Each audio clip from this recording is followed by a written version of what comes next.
अस्सलाम वालेकुम जी, आप देख रहे हैं हालात में हूं शेरवान और हस्बे मामूल में मौजूद हूं सीनियर सहाफ़ी सईद चौधरी साहब के साथ। सर कैसे मिजाज हैं? अल्हम्दुलिल्लाह फर्स्ट क्लास। अल्हम्दुलिल्लाह जी। 11 जुलाई के वीलॉग में खुशामदीद। सबसे पहले बात करेंगे अफगानिस्तान की सूरत हाल पर। जो सर आपने कहा था कि वहाँ पे इंडिया को असल खतरा उसकी वो सरमायाकारी डूबने से है। कल DGISP साहब ने भी सेम बात कर दी इन्हीं अल्फाज में। और फिर मरीम नवाज के गिलास और उनकी तस्वीरों का बड़ा चर्चा है। ये गिलास की कहानी क्या है, किससे जज्बाती ताल्लुक है इस गिलास का, और फिर जस्टिस साकिब निसार ने नवाज शरीफ से किस बात का बदला लिया। और बात करेंगे 4 जुलाई की, आपकी एक और खबर ठीक साबित हो गई। वो खबर एक्सप्रेस ट्रिब्यून ने कल 10 जुलाई को छापी है। ओह अच्छा। और शहबाज शरीफ के बयानी पर नून लीग को तहफ़्फ़ुज़ात जो हैं उन पर बात करेंगे। और आखिर में बात करेंगे उस्मान बुज़दार ने फिरदौस आशिक अवान का बोझ उतारने की कोशिशें शुरू कर दी। यार इससे पहले मैं 2 खबरें हमने बयान की थी, उनमें थोड़ी सी तस्हीह करना ठीक है। चाहता हूं। एक हमने जिक्र किया था द प्रेस किताब का, जी जी बिल्कुल। और मैंने रूसो कह दिया था। हाँ जी हाँ जी वो किताब द प्रेस जो है मैकियावेली की, बिल्कुल ठीक है ना, जिसमें हमने कहा था वो लोमड़ी की तरह होना हाँ चाहिए जी, और हाँ जी, हाँ जी। चीते की तरह होनी जी, जी, चाहिए, जी। यकबक की खूबी होनी चाहिए वगैरह वगैरह। और दूसरी जो हमने सुप्रीम कोर्ट में जजों के तकर्र के हवाले से बात की थी कि 13 जुलाई को जो इजलास हो रहा था, वो एक अदालती शख्सियत ने मुझे फ़ोन करके ज़रा मेरी तस्दीक की है। अच्छा उन्होंने हमने ये कहा था कि मिस्टर जस्टिस मुनीब अख्तर के बाद जी ये मोहम्मद अली मज़हर जी जिनको अब ले जाया जा रहा हाँ है, जी ये चीफ जस्टिस बनेंगे, जी, चीफ जस्टिस पाकिस्तान। बिल्कुल, यानी कि 2025 में मंसूर अली शाह साहब चीफ जस्टिस बनेंगे, हाँ जी 2027 में मुनीब अख्तर बनेंगे। जी और मुनीब अख्तर के बाद जब वो 2028 में रिटायर होंगे तो हमने कहा था कि मोहम्मद अली मज़हर जी जो 5वें नंबर पे हाँ हैं जी। सिंध हाई कोर्ट में, वो चीफ जस्टिस बनेंगे। ठीक है और ये ऐसा किताब किया होता है इन्होंने। जी तो वो असल में ये मोहम्मद अली मज़हर साहब जो अगर सुप्रीम कोर्ट में चले भी जाते हैं हाँ जी तो चीफ जस्टिस नहीं बनेंगे, अच्छा क्योंकि उससे पहले याहिया अफरीदी साहब जो हैं हाँ जी वो चीफ जस्टिस बनेंगे, ठीक है। और वो 22 जनवरी 2030 तक रहेंगे। उनकी डेट ऑफ बर्थ है 1965 की, जी और मोहम्मद अली मज़हर साहब की 1964 की। 1 साल पहले इन्होंने रिटायर रिटायर हो जाना है। ठीक है वो वैसे जमात अफ्रीका तो जो करते हैं। ठीक है अब जो मुनीब अख्तर साहब हैं मिस्टर जस्टिस सुप्रीम कोर्ट के, हाँ जी जिन्होंने चीफ जस्टिस बनना 27 में है, बनना है, ठीक है 27, ना, हाँ जी और वो खालिद अनवर साहब के दामाद हैं। खालिद अनवर साहब जो हैं वो जब पहली हुकूमत कराई थी इनकी गुलाम इसाक खान ने, उस वक्त इनके वकील थे, और जब बहाल हुई थी जी असम्बली तो खालिद अनवर साहब उसमें इनके वकील थे। और अगले जब दूसरा दौर आया नवाज शरीफ का तो उन्होंने उनको वजीर कानून, पहले सेंटर बनवाया पंजाब से, ठीक है कराची के हैं वो, ठीक है और फिर उन्हें वजीर कानून ओके बनाया। और उन्हीं के दौर में हाँ जी मिस्टर साकिब निसार जो हैं वो सेक्रेटरी लॉ थे। अच्छा अच्छा सर, साकिब निसार साहब को नवाज शरीफ साहब ने सेक्रेटरी लॉ लगा दिया, उसके बावजूद उन्होंने क्यों रगड़ा निकाला इनका अपने दौर में जब अपने दौर में बने चीफ हैं, जस्टिस ये पूछना चाह रहे हैं ना। जी अब वो जस्टिस मुनीब अख्तर साहब जो हैं जी वो इनके साथ उन्होंने काम भी किया हुआ है, साकिब निसार साहब के साथ। खालिद अनवर साहब के जो लाहौर में केस होते थे, हाँ जी सॉरी खालिद अनवर साहब के लाहौर में जो केस होते थे वो साकिब निसार जब बतौर वकील यहाँ देखते थे। ठीक है एक तरह से जस्टिस मुनीब अख्तर इनके कोलीग भी रहे। ठीक है ये तो खालिद अनवर साहब के साथ जो ताल्लुक है हाँ जी उसका नतीजा हो सकता है। लेकिन आपने जो पूछा है कि इन्होंने रगड़ा क्यों निकाला उनका, हाँ जी जब खालिद अनवर साहब ने केस लड़ा है ना इनका, जी तो बतौर जूनियर वकील साकिब निसार साहब को उन्होंने साथ रखा हुआ था, ओके ठीक है ना। और इनके छोटे मोटे जो मामला थे शरीफ फैमिली के, वो भी साकिब साहब देखते थे। अब इसके रावी हैं जस्टिस अख्तर मलिक साहब, अच्छा वो उस वक्त सेक्रेटरी लॉ थे वफाकी। हाँ खालिद अनवर साहब ने 2-3 मरतबा ये कहा, सिफारिश की नवाज शरीफ से हाँ कि साकिब निसार को मैं चाहता हूँ कि आप सेक्रेटरी लॉ लगा दें। अच्छा ओ खालिद अनवर साहब ये कह रहे हैं, हाँ जी और नवाज शरीफ कह रहे हैं छठ पर आए यार। हाँ यानी 2 दफ़ा रिफ्यूज़ किया उन्होंने। ठीक है और फिर ये बात पहुंची साकिब निसार साहब तक। अच्छा खालिद अनवर साहब ने कहा कि वो बस गोल मोली कर रहे हैं, नवाज शरीफ साहब मान ही नहीं रहे। हाँ। ये बात फिर तीसरी दफ़ा उन्होंने जोर दे के कहा होगा, ये उनको बताया होगा बड़ा लायक बच्चा है और ये है वो है, आ जाए साथ तो काम ठीक हो जाएगा। हाँ जी। वो फिर उन्होंने तीसरी मरतबा जब ये कहा, फिर उन्होंने मलक अख्तर जो जस्टिस थे जी। और वहाँ फेडरल लॉ सेक्रेटरी थे, उनको बुलाया नवाज शरीफ ने। हाँ जी। उन्होंने कहा जनाब ये मैंने 2-3 दफ़ा तो मना कर दिया है ठीक है। खालिद अनवर को कि यार बच्चा जाएगा बच्चा हाँ।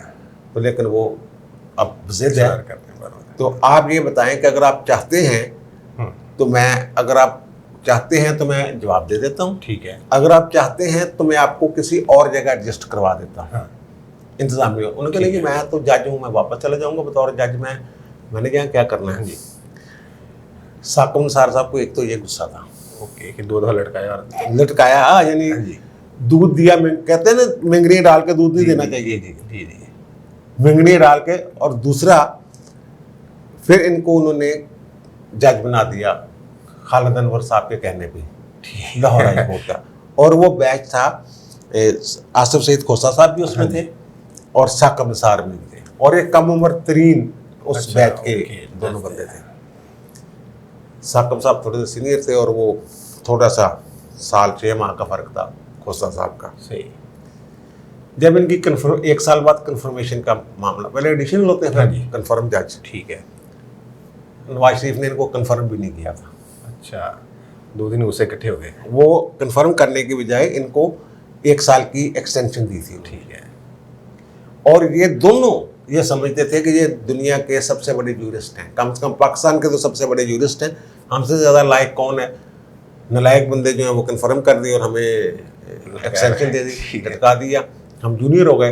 हाँ जी। पहले जूनियर हो जाते हैं ना, जो कन्फर्म होते हैं वो सीनियर रहते हैं। वैसे भी रहना तो उन्होंने कन्फर्म होने के बाद भी, क्योंकि ये उस बैच में सबसे जूनियर थे जी, यंग थे सबसे। हाँ, तो सीनियरिटी में पीछे था। लेकिन वो एक होता है ना कन्फर्म जज का और मामला होता है, और अढ़ाक का, और अगले साल फिर पता नहीं क्या होना होता है। कंफर्मेशन हो यहाँ ऐसे भी होता है कि 2-2 साल एक्सटेंशन होने के बाद कन्फर्म ही नहीं होते, ठीक है, घर चले जाते हैं। बिल्कुल।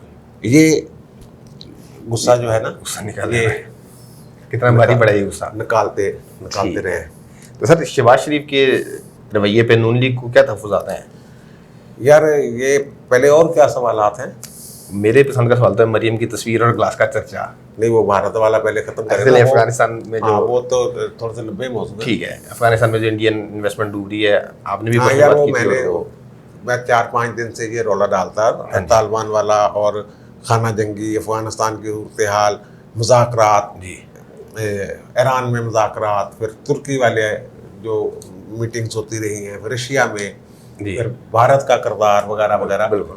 तो मैंने कहा था, भारत ने कहा हमारा जो हुकूमत है वहाँ की, उनको कहा कि हमारा 3 अरब की सरमायाकारी यहाँ हमने की हुई है, ये इन्वेस्ट किए हुए हैं, वो डूब जाएंगे। उन्होंने कहा जी थोड़े 3 अरब ने, उन्होंने 3 ट्रिलियन ने अमेरिका लिया थे। हाँ। यही बात DG ISPR ने की है। कही है कि उनको अपनी सरमायाकारी डूबती नजर आ रही है। हमने भी ये कहा था। आज वो कंधार से निकाल के ले गए, अपने कौंसल खाना खाली कर गए और ले गए। और दूसरी तरफ कवरेज ये है कि उनके 2 त्यारे आए हैं जो सामान वगैरह लाने वाले, 40-40 टन दोनों में गोलियां थी, जो वो इनको दे गए हैं अशरफ गनी वाली हुकूमत को, लो जी इस्तेमाल करो। और दूसरी तरफ तालिबान को इंगेज करने की कोशिश करते हैं। उनका जो हमारे तालिबान से 3 दफ़ा मुज़ाकरात हो गए, हमारे वज़ीर ख़ारजा ने कहा कि हमने रोका है तालिबान और उनके राब्तों को, नहीं हुए राब्ते, झूठ बोल रहे हैं, उनका ख्याल है। चलो, ये दोहरात तहरात, दोहरी पॉलिसी रियासतों में चलती रहती है, ऐसे चलती रहती है। हाँ जी, बिल्कुल। और इंडिया वाले पता क्या कह रहे हैं, जैसे वो ने कहा तेरी फूफी भी तो ना सके ना, किसी ने पूछा ना यार वो आजकल रंग बड़ा काला हो गया, आगे से जवाब दे तेरी फूफी भी तो ना सके। ये वाला जवाब दे रहे हैं इसका। वो कह रहे हैं जनाब, वो रूस और तुर्की जो है उन्होंने भी मज़ार शरीफ से अपने सफारतकार निकाल लिए थे। 2 जून को चीन ने भी अपने शहरी जो हैं वो अफगानिस्तान से वापस बुला लिए थे।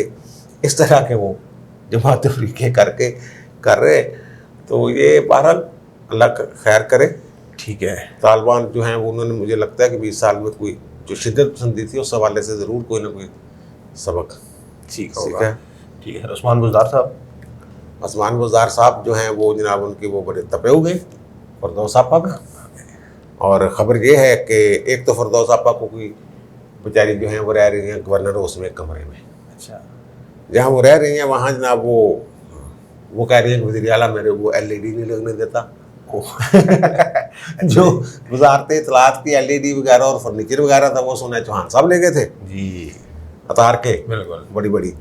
और वो कहते हैं देखें जनाब मैं सारा पंजाब मैंने अपने कंधों में उठाया हुआ है और बुज़दार साहब जो हैं वो मेरी LED नहीं लग रही। LED वैसे कितनी कितनी होगी, बुज़दार साहब लगवा दें। बुज़दार साहब को अपना गुस्सा वो है, कहते हैं पहली जमा कराओ तो दूसरी लगा लो। बुज़दार वो पहली जमा नहीं करानी, वो कहते हैं पहली पहली जमा वो कहे बताया ना कि कौन ले गया था। अब इन्होंने मैं बुज़दार साहब हाँ अभी जी। 1-2 दिन पुरानी बात है, जी जी किसी फंक्शन पे थे, कहीं गए हुए थे किसी सरदार से, ठीक वहाँ है। को था मामला।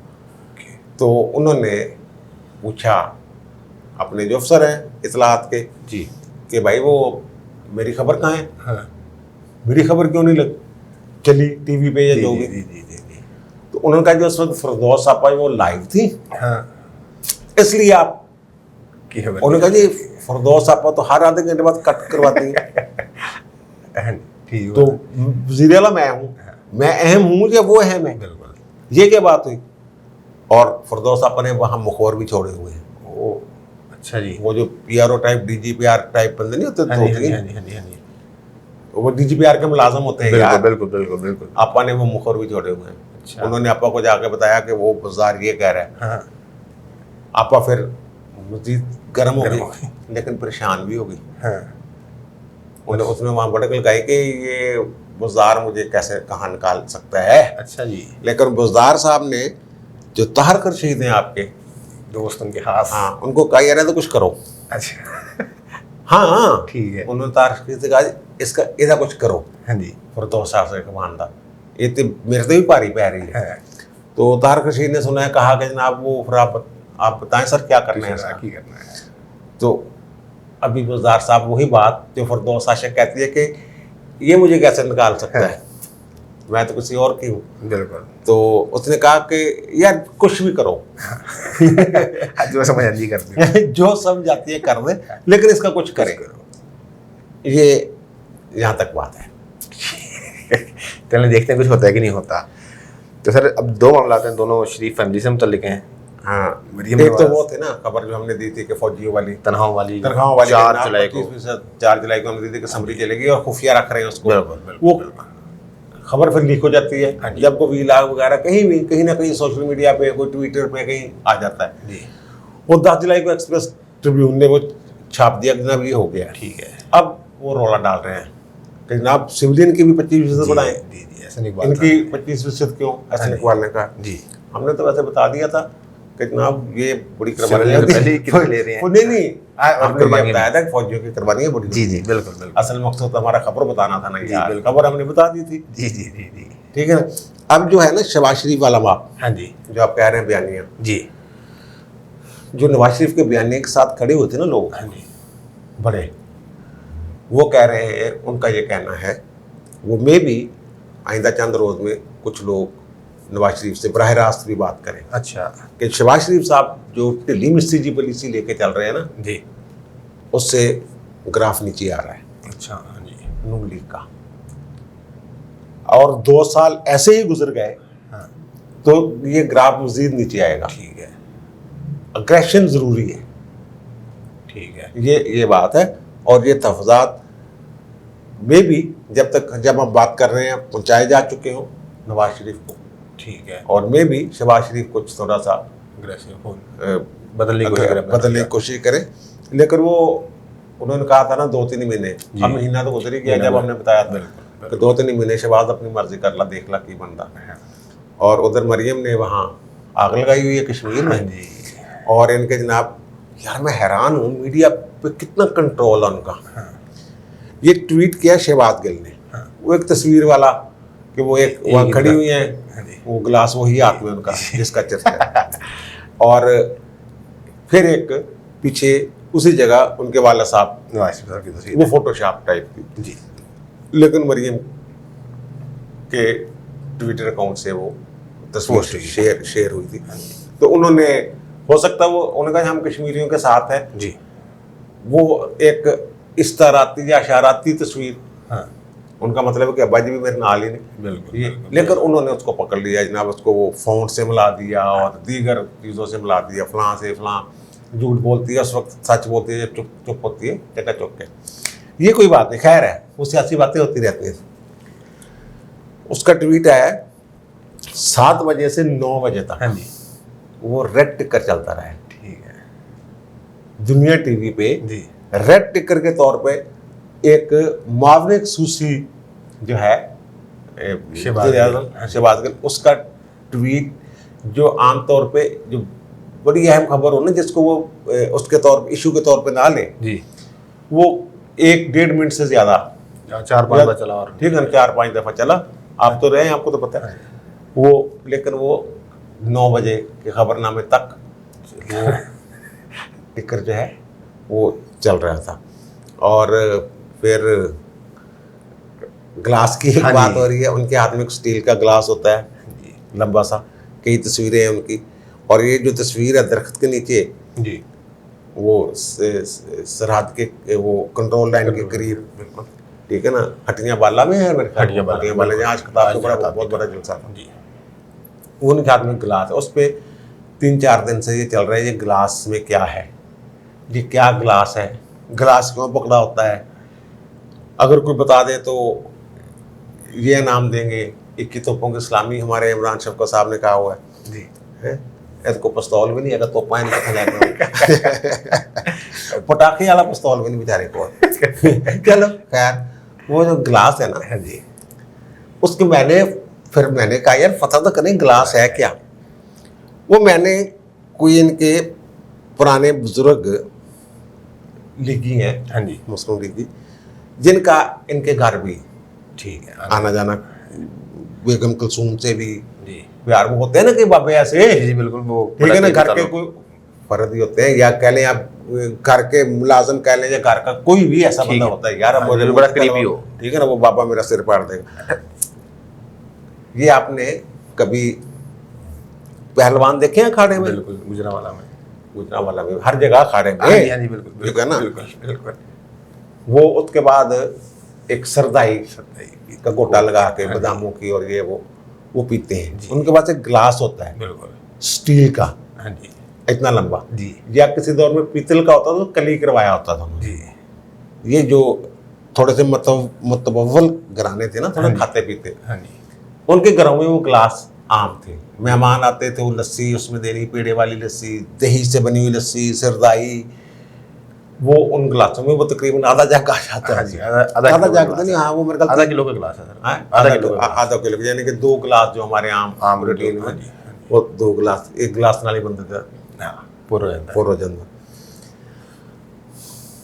इनके वालदा के नाना थे गामा पहलवान, ओके, और गामा पहलवान के पास ऐसे गिलास ढेर सारे होंगे, हाँ जी, होंगे, बिल्कुल, बिल्कुल, एक मिथ भी है ना, हाँ जी, मिथ भी है और थोड़ी सी इन्फॉर्मेशन भी है। बिल्कुल, और इनकी वालदा जो है वो डॉक्टर हफीज साहब जो है, इनके वालद साहब जी, ग्वालमंडी में, जी। ग्वालमंडी में तो अब भी आप कहीं जाते हैं, वो दूध लस्सी वाली वो दुकानें होती हैं जहाँ दूध दही वाली, जी, जी, वहाँ अब भी ये गिलास ऐसे ही गिलास मिलते हैं।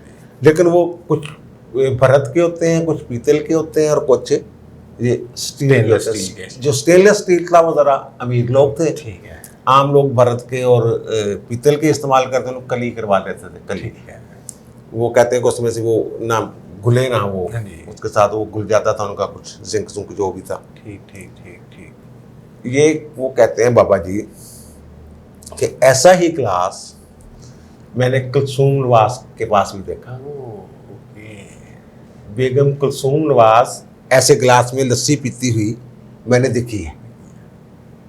ठीक है, तो अपनी वालदा ये वही गिलास है जो अखाड़े से चला है, जी, वहां से होता हुआ, यानी ये नहीं कि इससे बाबा गामा पीता था, यानी वो उसी तरह का गिलास। और फिर उस वक्त देखें ना, इनके 70 में शादी, उस वक्त स्टील के बर्तन दिए जाते थे, अमीर लोग भी स्टील के बर्तन देते थे। फिर इनकी वालदा को तो लाजमी तौर पर डॉक्टर हफीज साहब के घर आया होगा। हाँ जी उसी तरह का गिलास बेगम कुलसूम नवाज इस्तेमाल करती रही। जी बाबा जी ये कहते हैं मुझे नहीं पता कि ये बेगम कुलसूम वाला गिलास है, हाँ जी लेकिन सेम गिलास, यही गिलास इसी तरह गला हो सकता है 5, 6, 7, 10, 15, 20 हो, ठीक है ना। यही गिलास बेगम कुलसूम नवाज को मैंने इस्तेमाल करते हुए देखा। अभी पिछले दिनों ने लस्सी पी थी ना किसी जगह पे, बिल्कुल इसी तरह के गिलास में बिल्कुल पी थी बिल्कुल। लेकिन हो सकता है वहां जहन में आया कमा जी का गिलास पे। हाँ नहीं सर, ये ग्लास तो तकरीबन 1 साल से मरीम के हाथ में, पीडीएम के दिलसों में भी। यार ये हाँ, लेकिन लोग कहते हैं दम कराया पानी, दम बोतल से नहीं दम कराया इसी गिलास में। वो मेरे ख्याल में इनकी जज्बाती वाबस्ती की जी बिल्कुल जो अम्मा जी बेगम कुलसूम नवाज के ज़ेरे इस्तेमाल रहा होगा जी, या ज़हर बेगम के ज़ेरे इस्तेमाल रहा तो मियाँ नवाज शरीफ के भी ज़ेरे इस्तेमाल रहा होगा। लस्सी लुस्सी पीने के लिए यही गिलास इस्तेमाल होते हैं। और ये लस्सी जो बट हैं, हाँ जी, ये नाश्ते में या नाश्ते के बाद लस्सी पीना इनको बड़ा हाँ जी मरगूब होता है। बिल्कुल बिल्कुल। और वो पहलवान जो हैं वो तो पीते, सरदाइयाँ भी इसी में पीते थे और लस्सियाँ भी इसमें पीते थे। वो छोटे गिलास थे तो उनका बनता ही कुछ नहीं था। बिल्कुल ठीक है ना, बिल्कुल ठीक कमा बात पर है। ये सारा मामला है कि ये गिलास जो है इनके ननिहाल की तरफ से आने वाला हाँ जी, एक गिलास है जिसे मियाँ साहब भी इस्तेमाल करते रहे, बेगम कुलसूम नवाज भी इस्तेमाल करते रहे, और अब ये मरीम नवाज भी इस्तेमाल करती है। मरियम इस्तेमाल कर रहे हैं। हाँ, इमरान साहब को मशवरा दूंगा कि भाई 21 तोपों की इस्लामी आपकी बनती है, आपने सही बात बता दी है। अब वो बाबा जी कह रहे हैं कि मैंने वो कुलसूम के हाथ, मैंने कुलसूम और उसको नवाज शरीफ को पीते हुए देखा है इस गिलास में, जी ऐसे गिलास में। बिल्कुल ठीक है, और उनका ख्याल है कि ये वही गिलास है ठीक है इनका खानदान में जो। बिल्कुल ठीक है, चलते आ रहे हैं। सर मैं भी कल उस तरह का एक गिलास लेके आऊँगा। ठीक है। ठीक है जी, ओके जी, आपने सुन ली तमाम मामला पे। चौधरी साहब कह रहे हैं, आपकी कह रहे हैं, कमेंट्स में जरूर बताइएगा। आपसे मुलाकात होती है अगली वीडियो में, तब तक के लिए अल्लाह हाफिज़।